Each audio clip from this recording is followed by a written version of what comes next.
Alors voilà, l'astuce pour arriver à intégrer les éléments les uns avec les autres, c'est de mettre des calques de réglage sur les deux éléments ajoutés, la voiture et l'éléphant, des calques de réglage. Et aussi, il va falloir en mettre sur le décor pour bien faire. Et un quatrième pour tout. On va faire ça ensemble, comme ça vous voyez le processus qui marche quasiment dans tous les cas. Donc première chose, le calque d'arrière-plan. On va l'activer et lui mettre un calque de réglage. On va utiliser un calque de réglage qui permet de faire à la fois du contraste et de la couleur. Un des plus complets qui existe de réglage, c'est le réglage des courbes.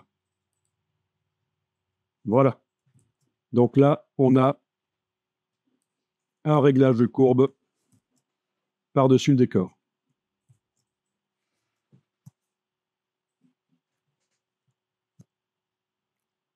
On va en mettre un aussi au-dessus du calque de l'éléphant. Ouais, tiens, je pourrais peut-être prendre celui-là et avec la touche Alt, le déplacer au-dessus de l'éléphant. Comme ça, c'est une copie. Voilà. On va en mettre un aussi au-dessus de la voiture. Donc Alt et je déplace au-dessus de la voiture. Bien.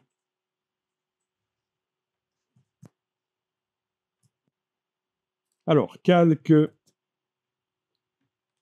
au-dessus du décor. Si vous double-cliquez, vous allez pouvoir faire une correction. On peut essayer de neutraliser la dominante couleur.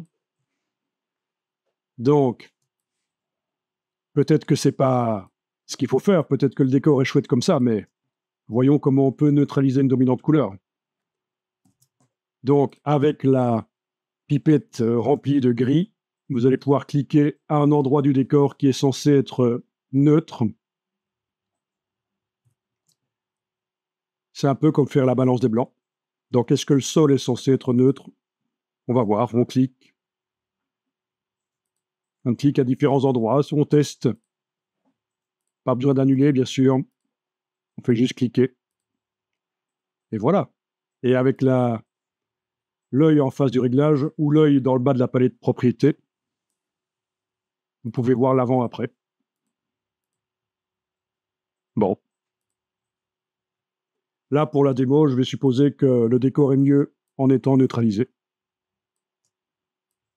Ah oui, au passage, vous voyez comment vous pouvez améliorer des photos prises de nuit où l'éclairage a énormément influencé le résultat. Est-ce que le réglage n'est pas un peu trop fort? Est-ce qu'on ne pourrait pas diminuer sa force? Ben, il faut tester. En ayant le calque de réglage activé, vous allez pouvoir modifier son opacité, tout simplement. Si vous êtes à 0%, c'est pas du tout de réglage. 100%, c'est totalement. Entre les deux, ben, c'est un mélange. C'est génial, ça. Il faut y penser, ça. Quand vous mettez un calque de réglage, il faut penser qu'en diminuant l'opacité du calque de réglage, vous allez pouvoir régler la force du réglage. Tiens, si je l'ai mis sur 50%, par exemple. Comme ça, il redevient un peu chaud, le décor.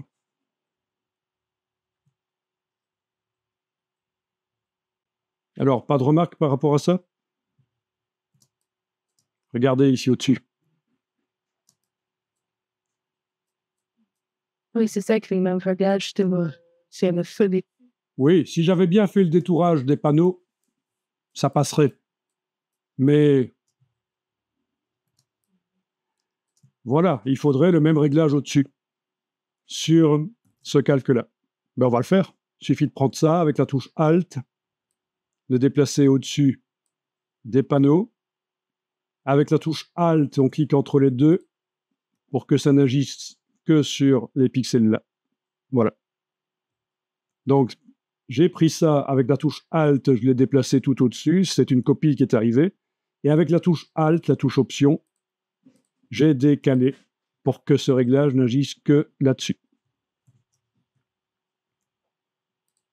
Voilà. Nickel.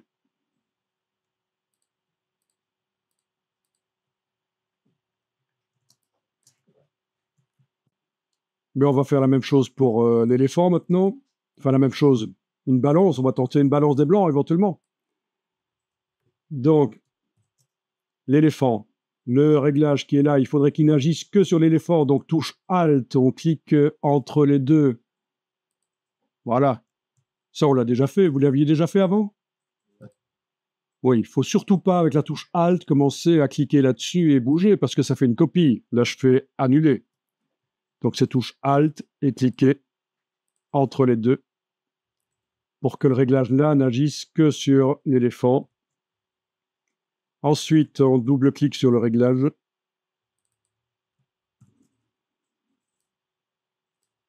On va tenter avec la pipette grise de cliquer sur l'éléphant pour voir comment ça influence. Vous voyez qu'il devient parfois bleu, parfois jaunâtre, ça dépend où on clique.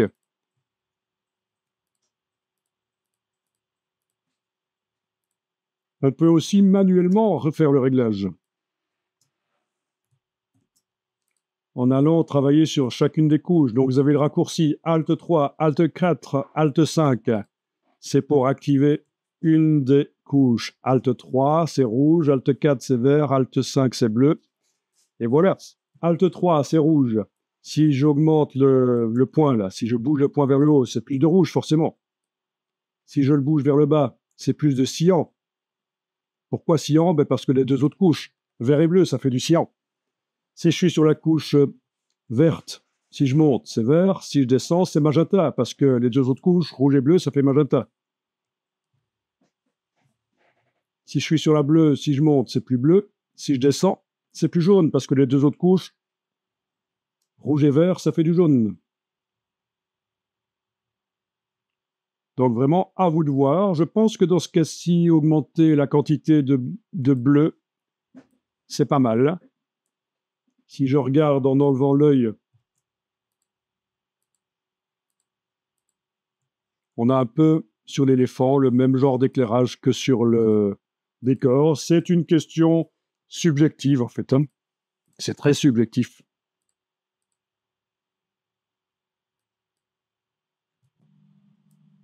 Ah oui, alors,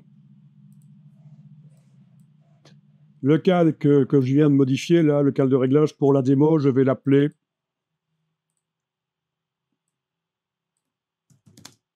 courbe sur éléphant pour les couleurs. Pourquoi est-ce que je fais ça?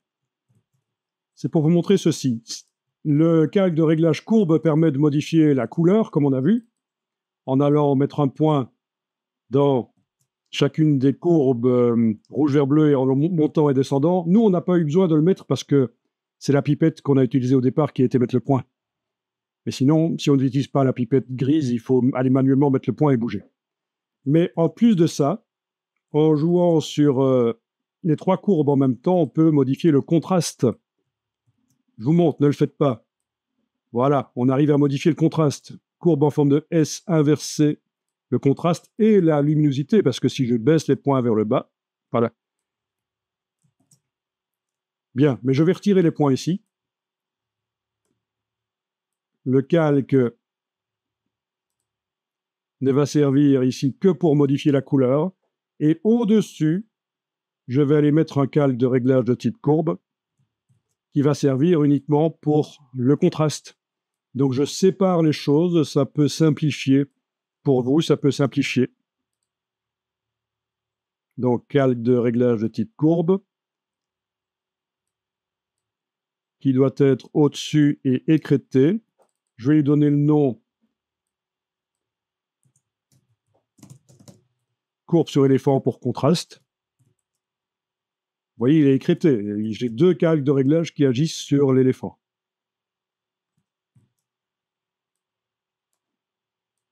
Et là-dedans, je mets un point, 2 points, et je contraste.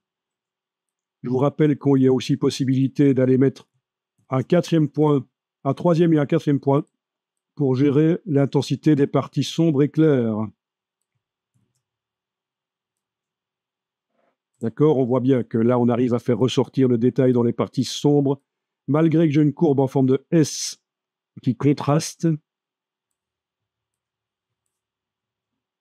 J'arrive à modifier l'intensité des parties les plus claires. C'est typique ce genre de courbe. Mais là, je vais jeter des points parce que je veux juste 2 points. Je ne dois pas aller aussi loin que ça dans le réglage.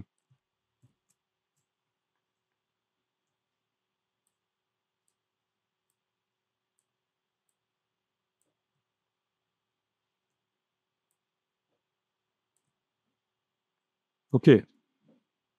Alors, un truc qui se fait aussi, c'est de bouger les extrémités. Vous voyez, en face de l'extrémité là, c'est du blanc. Si je baisse ceci, je suis en train de dire que la partie la plus claire de l'éléphant va avoir cette intensité lumineuse-là. Donc, c'est réduire la dynamique de la plage, la plage de lumière de l'éléphant, c'est la réduire. Ça va surtout se voir, je pense, sur les parties les plus claires. Quoique ici, ça se voit surtout sur les défenses, en fait. Vous voyez? Les défenses, le reflet sur la défense s'en va. Voilà. On peut baisser comme ça. On réduit la dynamique.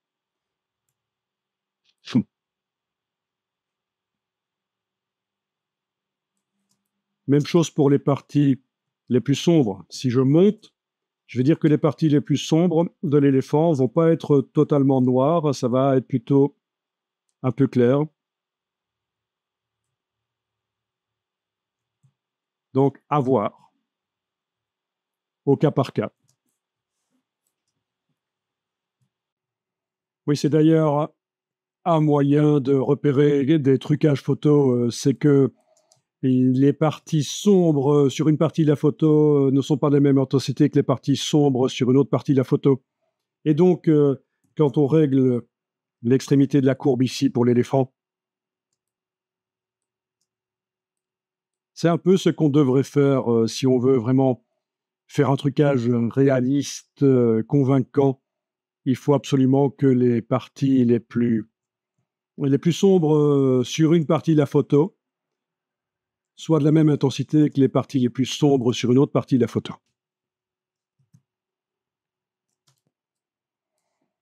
Donc, palette des calques. Au-dessus du calque d'arrière-plan, on avait fait un calque de réglage de type courbe. Si vous vous souvenez, si on double-clique sur le réglage là à gauche, il s'ouvre et on voit qu'on a modifié l'intensité des tons moyens.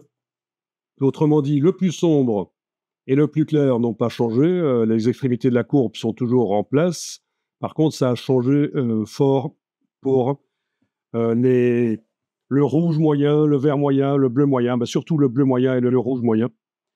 Et ça, si vous vous rappelez, c'est pas nous qui avons modifié la position des courbes en mettant un point et en bougeant, ça a été fait automatiquement. On a utilisé la pipette grise et on avait cliqué un peu partout pour trouver la bonne ambiance colorée, en fait. Vous pouvez recommencer si vous voulez.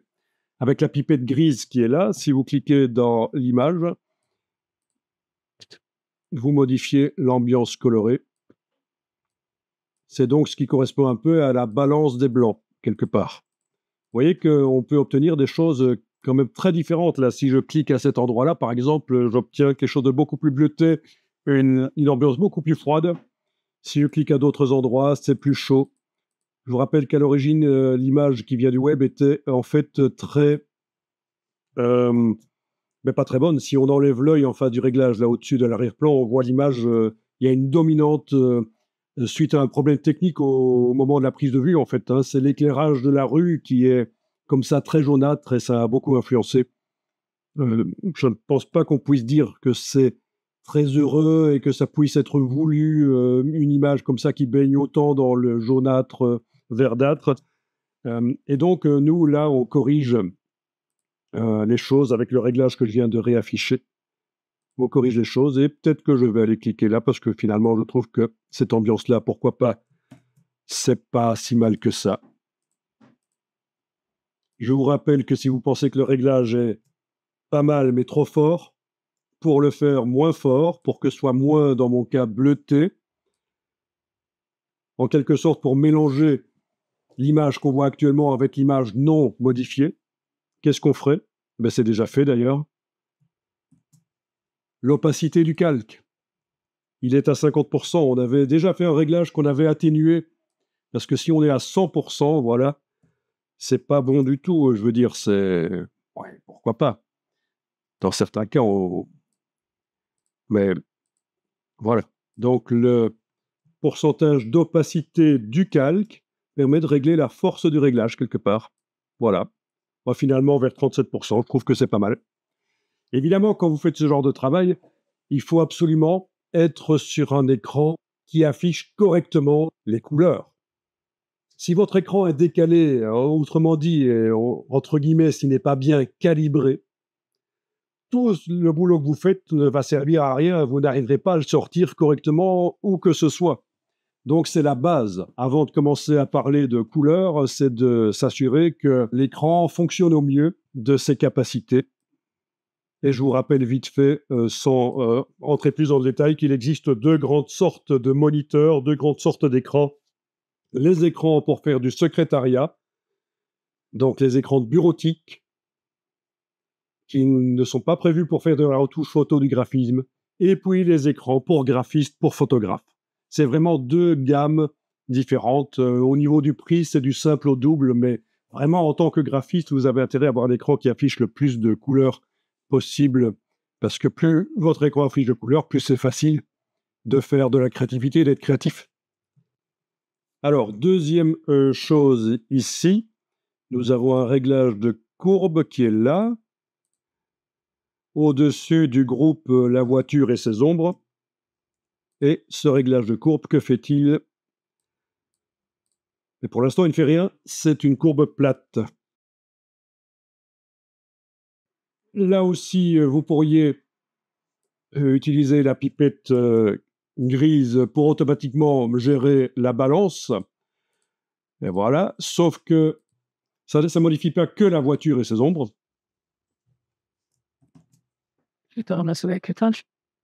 Un écrêtage avec la touche Alt. Et ouais. Et donc là, en effet, avec la pipette grise du réglage, on va pouvoir aller cliquer et gérer l'ambiance.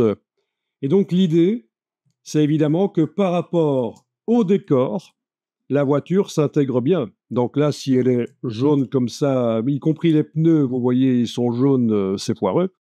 Mais en cliquant à d'autres endroits, à un certain moment, elle sera beaucoup mieux intégrée. Voilà. Elle sera beaucoup mieux intégrée. Oui, il serait même possible de cliquer en dehors de la voiture, d'ailleurs. Donc c'est ça l'idée. On gère les quantités de lumière rouge, vert, bleu, là, les tons moyens, pour que ça s'intègre le mieux possible. Bon, bien sûr, là, c'est pas si évident que ça d'y arriver. Donc, rien n'empêche de le faire manuellement, en descendant sur chacune des couches avec Alt 3, 4 et Alt 5. Donc, c'est le raccourci, hein, c'est la même chose que d'aller ici, hein, c'est indiqué ici. Alt 3, 4, 5, pour passer du rouge au vert au bleu et aller modifier la quantité de lumière. Ok, là je vais supposer que par rapport au décor, ça me paraît pas si mal que ça, l'intégration de la voiture. Et puis je vais faire la même chose sur l'éléphant. Donc là, on est en train d'essayer d'augmenter quelque part la cohérence entre les différents éléments qu'on a mis ensemble, l'éléphant et la voiture dans le décor.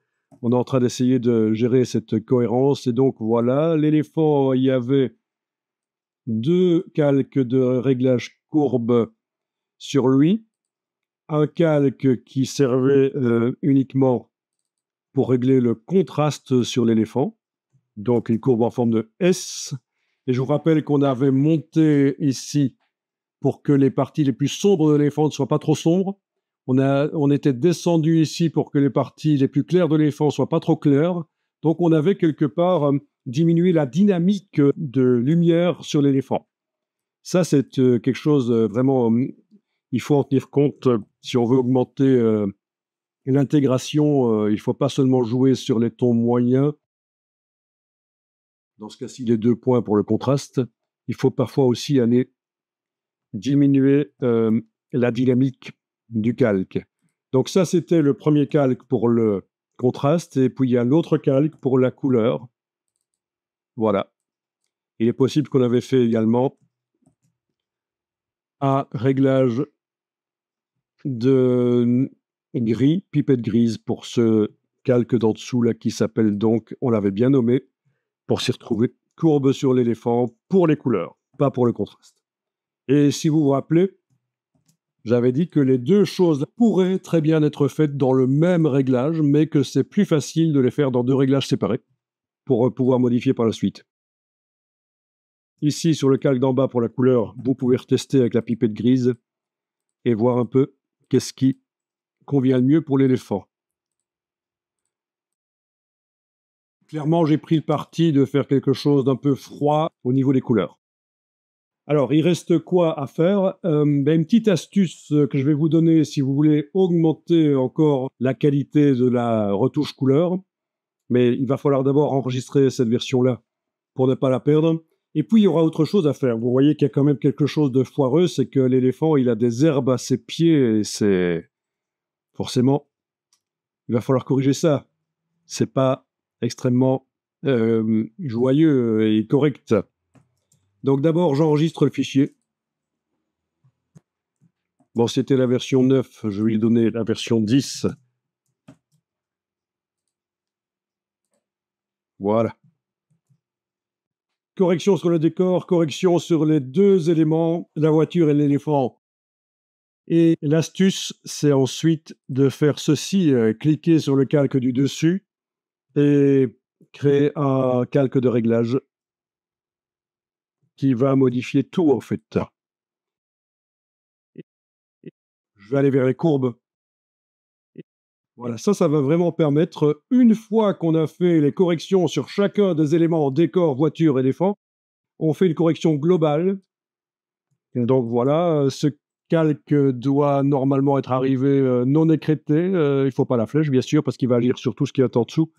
Et là, vous allez pouvoir gérer le contraste en mettant un point, deux points et en bougeant le contraste de tout le photomontage. Donc voilà ce calque que je vais d'ailleurs renommer pour la démo.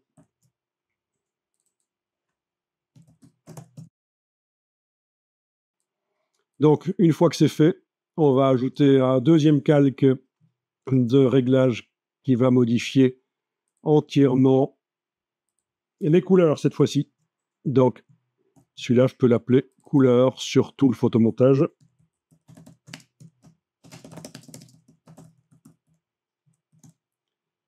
Pour la démo, je renomme les calques. Bien sûr, dans la vraie vie, je ne renommerai pas le calque. Et donc là,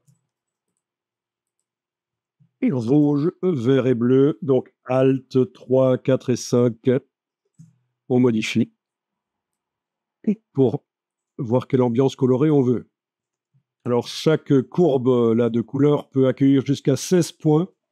Ça devient vraiment poussé si vous allez ajouter quelques points là-dessus pour les modifier. Je veux dire, ça devient pointilleux comme travail. C'est peut-être pas nécessaire. Mais voilà, vous pourriez essayer aussi de modifier le contraste dans une des couches, pourquoi pas, en mettant un deuxième point et en bougeant un point par rapport à l'autre. Ça peut aussi être intéressant.